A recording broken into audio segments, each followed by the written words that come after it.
像一頭牛那樣偶然抬頭，像一頭牛那樣偶然抬頭，從牧場的滘邊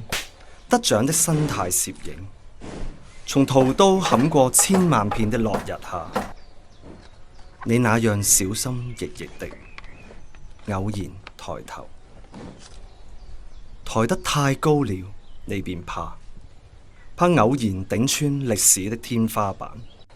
震落天台和它攀附的整片天空，你便是孤獨的長頸鹿了。你將看到累累的星，一些真理，一頭頭茫然對視的牛頭鹿頭，沒有一片葉也沒有。